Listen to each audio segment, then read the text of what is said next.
Alright, at this point we have a system set up where we have an ambient sound with some wind and some spooky sounds coming from this ambient sound actor.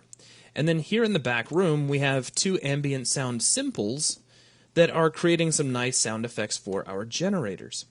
However, there's a wall dividing the two, and it would be nice if we could set up a system where you couldn't really hear the generators very well while you're out here, but then once you're in here, you can't really hear the wind very well either. Like this room has some soundproofing. Now there's other applications for the example that I'm describing. Let's say you're walking down the street and you can hear the cars and the pedestrians. There's all the standard sounds of a street. But then you want to step into a restaurant. So you step into the restaurant and the doors close behind you and it shuts off the sound of the street, at least for the most part. Maybe you can still hear the occasional horn honk or somebody who shouts real loud.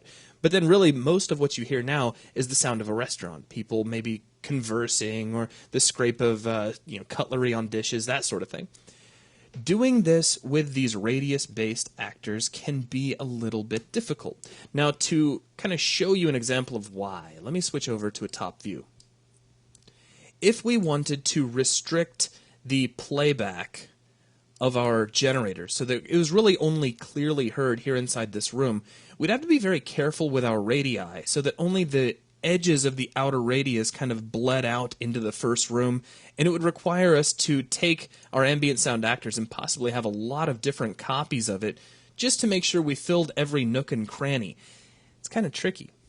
Now, there is an easier way. There's a special type of volume called a reverb volume, which among other things allows you to do reverberation. So if you wanted to do echoes, you could, and there are several different echo settings that you can play with.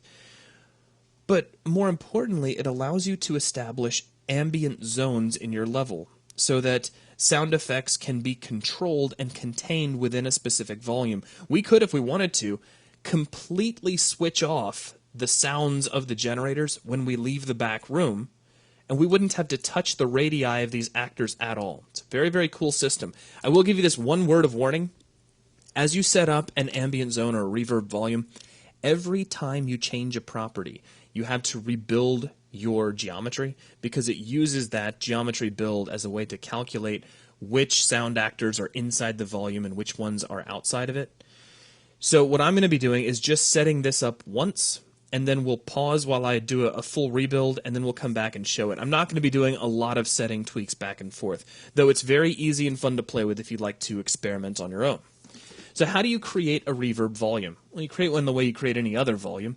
First off, we need the red builder brush. So let's come over here. I think I've got it in the side view. And because the last thing I did was create the post-process volume for this back room, it's already exactly the size that it needs to be, which is pretty convenient.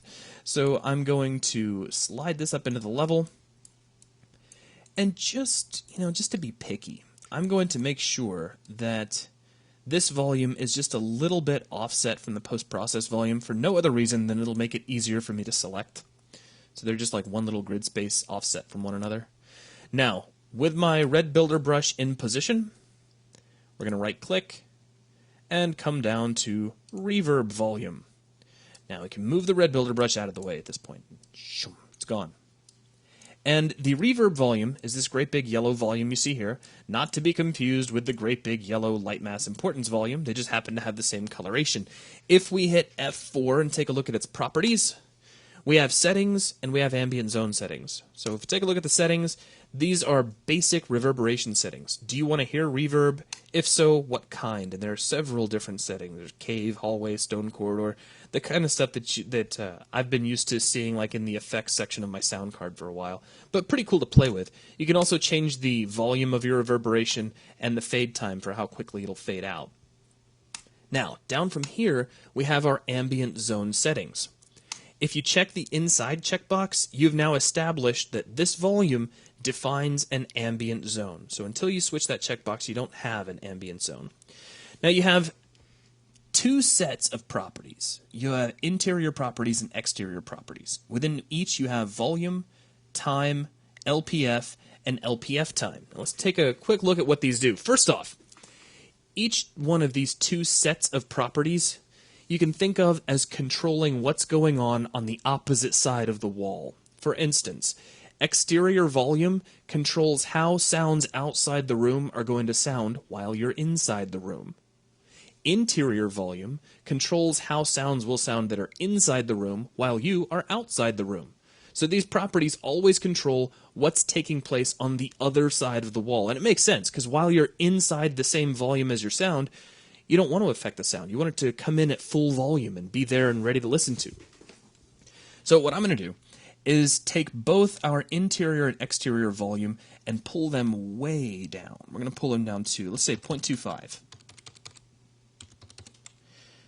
Now, we also have interior and exterior time. This is how long the volume shift will take place. So you don't actually get a pop from high volume to low volume. In this case, by default, it's switching over half a second, which will probably work just fine. But just for the fun of it, let's set these to about 1 second, just to say we changed it. Now, we can also apply a low-pass filter. Low-pass filter will tend to make sounds sound muffled. So let's crank this up as well. We're going to take the exterior low-pass filter, and we'll set that to about 0.8, because really that's only going to be affecting the wind sound. So we're not going to affect that too much.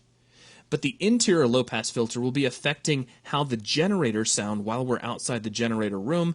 So let's really crank these down. Let's say 0.2. You also have a LPF low-pass filter time as well, so you can control how quickly that low-pass filter changes. So we're going to leave that at a second to match our overall volume. So now we've got all these things set up. However, we won't be able to notice a difference until we do a rebuild, because it is at rebuild time that the volume calculates which actors are inside the space of the volume and which actors are without, so that it can apply the appropriate adjustments to volume and low-pass filtering. So what I'm going to do is pause the video. You'll notice just kind of a little bit of a flicker, and when we come back, everything will be rebuilt and we can test this out. Okay, so everything is now rebuilt. Let's go ahead and test out our level. So you can hear the sound, and you can hear those spooky sounds kind of coming through. If you listen, we've now added the sound of those engines kind of coming through the wall. It's really faint, but listen to what happens when we go into the next room.